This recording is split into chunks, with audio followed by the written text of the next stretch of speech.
So Kinan, you run every morning? I do run every morning. And what's the exercise? Is it a form of discipline that kind of, what does it do for your mind? You know, different exercises. Sometimes I run, sometimes I play. Anything that would postpone being engaged in, the heaviness of the world. What enters your thought when you're making music?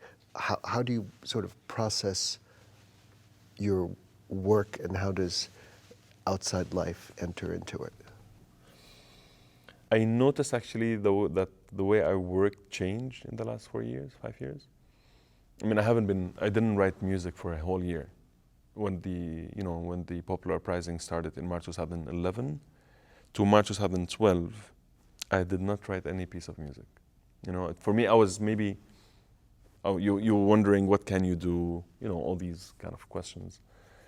But then March 2012, I felt that I owed to myself to keep my voice loud.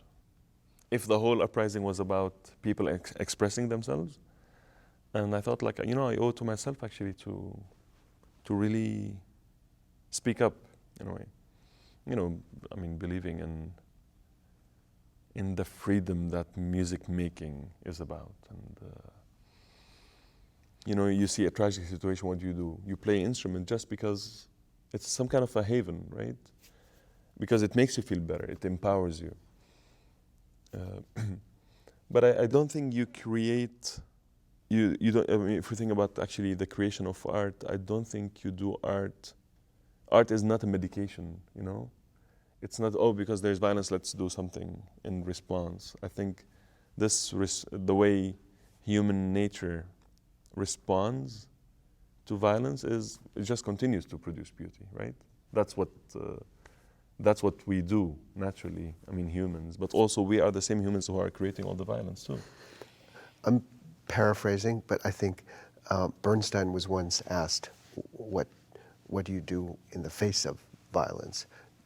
I think his response was that you just continue to create even more passionately. Would you agree with that? Absolutely. But I don't think you can, the first thing on your mind is not, let me create beauty. I think creating beauty or whatever moves people, that's the side effect of you being passionately involved in doing what you're doing.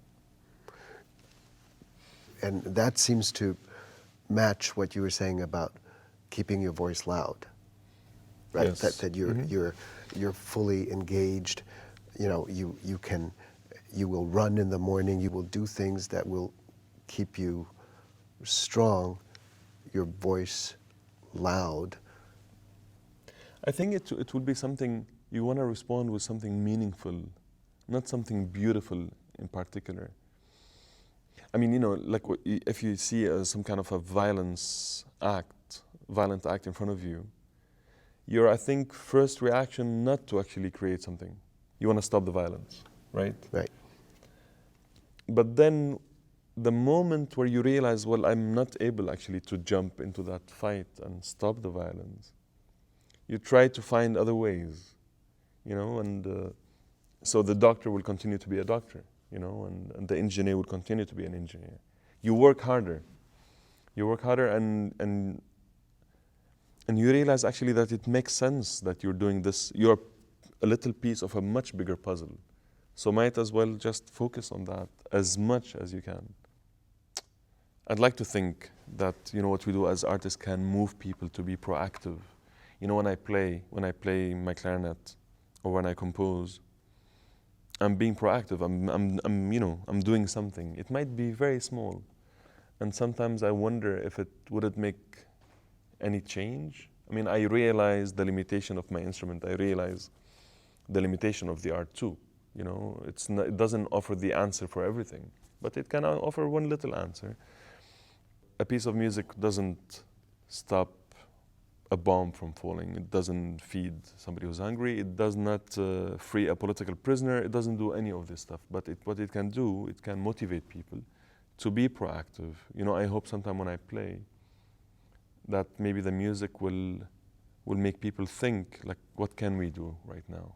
I mean, all of us, I think, are wondering, concerned humans, what can we do and how can we do that? And art is one of the answers of actually pushing people to be more and more proactive, I think.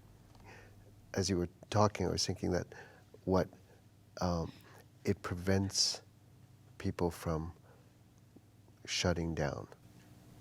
Of course. Right? It keeps the windows open. It keeps the windows of actually saying that I may not be able to do something, but I still care. That's the humanity part of it. Yes. You can't change certain realities, but you therefore don't deny someone's existence.